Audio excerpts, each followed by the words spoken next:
Which camera is better, the Insta360, I have the X4 version, or the GoPro Hero 13, Hero 10? You pick. Which one is better? I've seemed to acquire quite a bit of cameras over my illustrious YouTube career, right? I kid, but instead of collecting motorcycles, I'm collecting cameras, and that might be a tale of what's to come. Because why stop at 2 GoPros and a 360, right? Why not do something better? So in this video, I want to compare the two. I've mounted quickly, I might add, as crooked as it is. Doesn't matter, I could reframe the 360.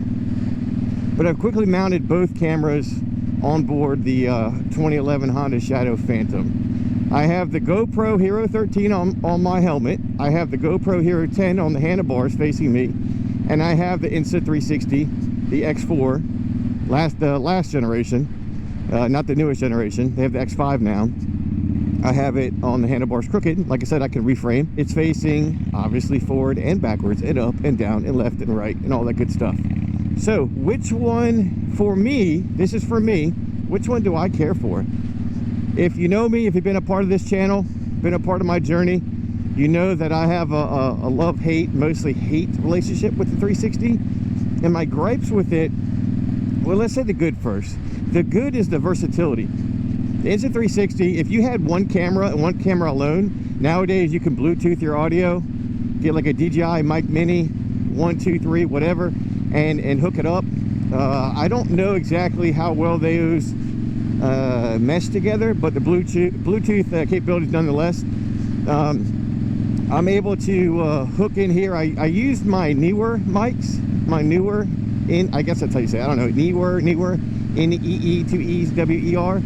And I was using those mics, which worked really well. I've used it on an in-person podcast with Lucky Aces Riding. I was able to put it kind of at a 45 degree of both of us and get us both in frame. Not only both in frame, but be able to isolate one talking head to the other.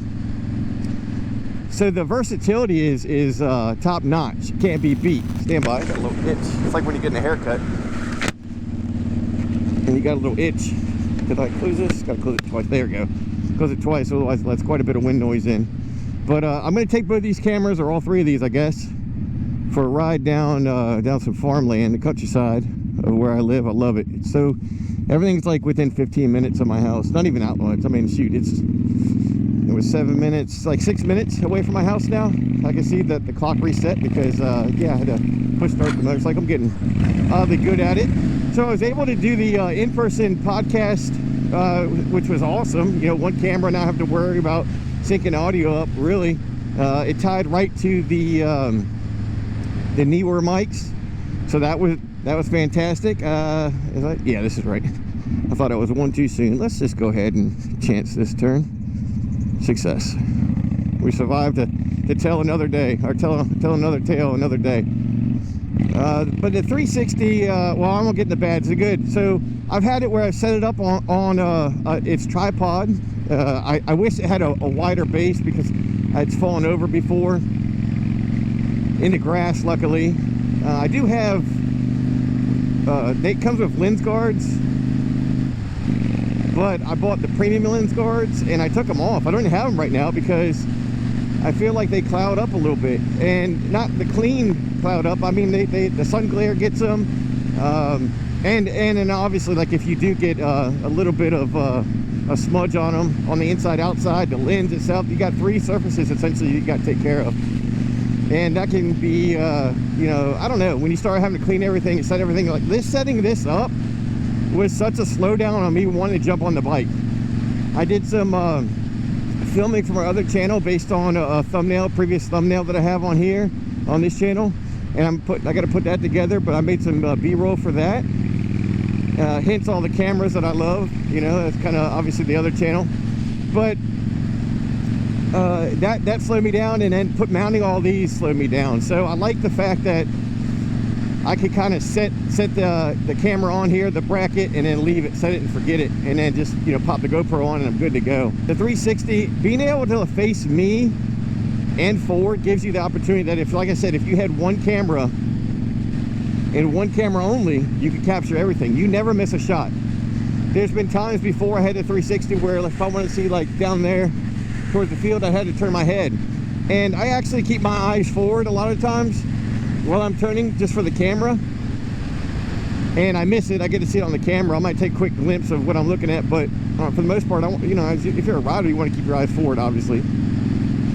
But what both these cameras suffer in, and the only way to really get a good low light camera for the most part, I've looked into something else, but is to actually have a camera, a real camera, a Nikon, Sony, Canon, you know, something like that, and actually something with like a 1-inch sensor, something a lot larger.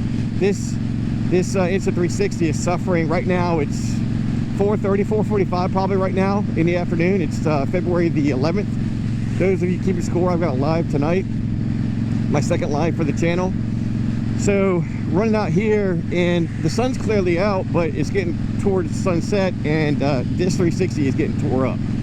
I don't like, I guess get into some gripes. I'll probably mix it up here and there, but my gripes with this camera, when you compare the two, okay, my gripes are the sharpness of it. If you look at these trees up here, no doubt right now, or in the middle of the day, they lose a lot of detail within the leaves and everything. And my settings are maxed out. I've got it dialed into as good as it can get. True 4K is not a thing on this camera.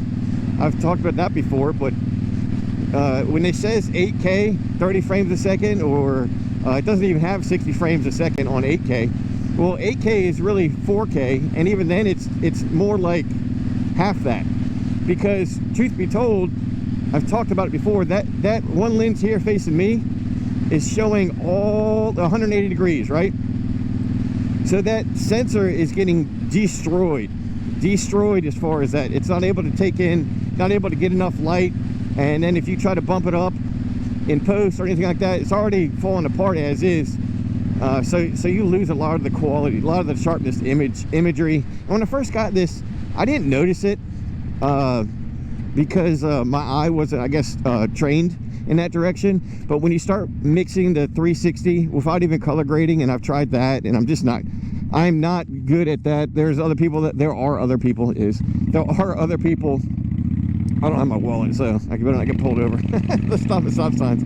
There are people that do a better job, and I'm sure there is some ND filters and stuff like that. And truth be told, I haven't even messed with any ND filter. I have 2 sets for the GoPro. I have a set for both drones that I have. I think that's it. Oh, and I got a set for the new camera, which I'll get into another day. Try not to muddy up the water. And I never bought an ND filter for here, and that may help, but at the same time, I'm so done put money into this. How much money I poured into, you know, buying all the, I bought like the, I don't know if it's like a motorcycle combo. I think that's what it was called. I don't think it's like an action combo. I think it was just a motorcycle combo. So I've never, truth be told, I never used like that invisible selfie stick where you can mount it to the back of the bike and have it, you know, out. And even then, like, I don't really care for that because it shakes, and I don't, a lot of times, like maybe if you're low rate of speed, it'll look good, but when you start shaking like this, the stabilizer is good, but flexing on that pole can only do so much, especially when people are riding on our, you know, sports bikes or whatever, and they're you know, riding the speed limit or slightly over. But I've not used like the gimmicks about like the world view or whatever they call it, the global view or something, where you can zoom all the way up or whatever. It makes you look like you're on the planet. I think it's called planet mode. But I don't like that. I'm kind of like, I'm very simple when it comes to like excuse me. I'm very simple when it comes to like, I just want good quality imagery, you know, and then in audio obviously, but my audio is tied in to a wired mic, so that's not even a point to any of this, these cameras and such. But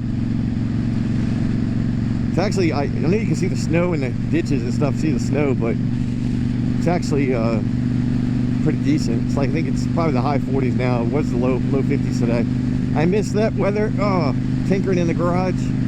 I missed the high of the day, but either way. Another thing that I'm looking forward to is, and I talk about, I can't get the color grading right.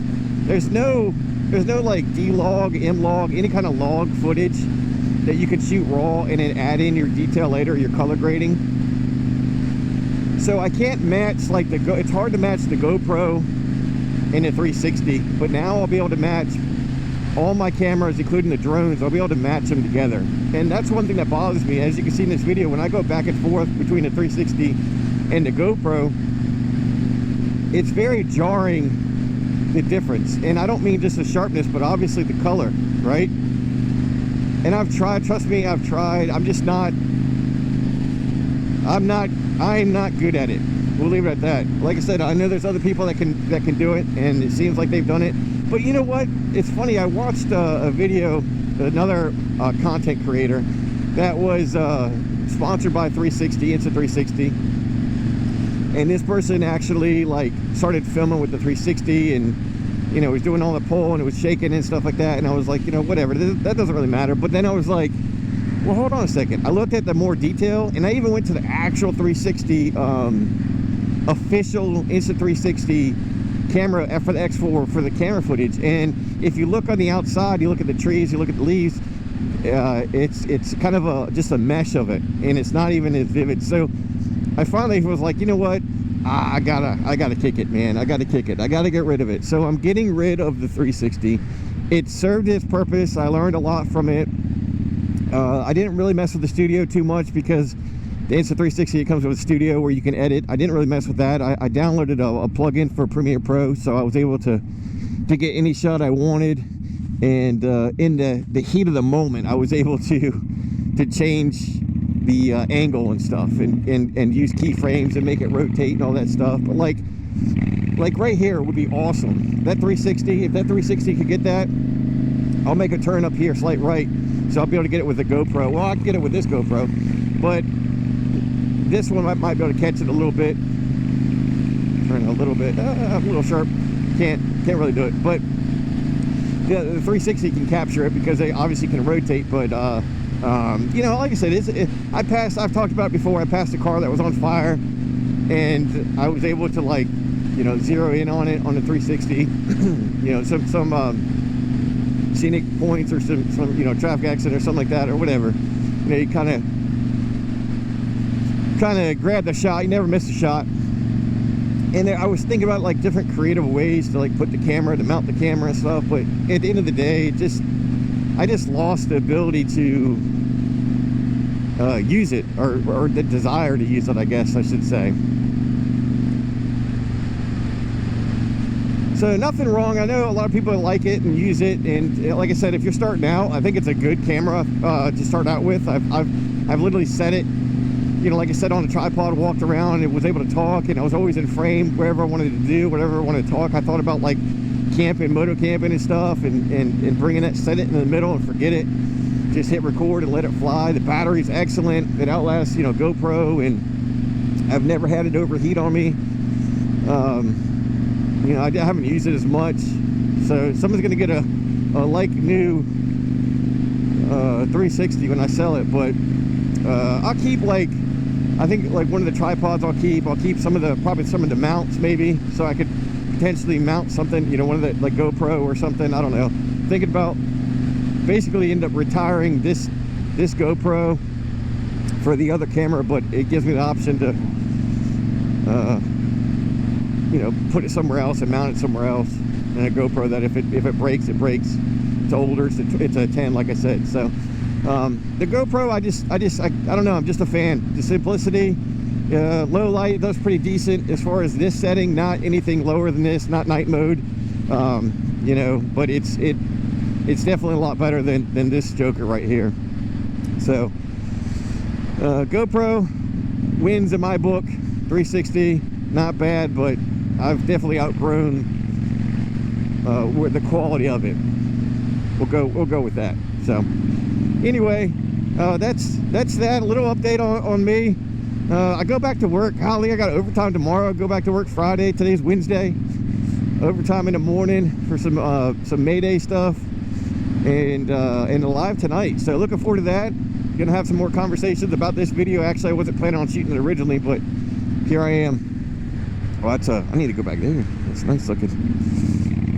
So anyway, that's about it. I hope everybody's doing well, and I'll see those on the live tonight, which will be in the past by the time this comes out. Okay, I'm out.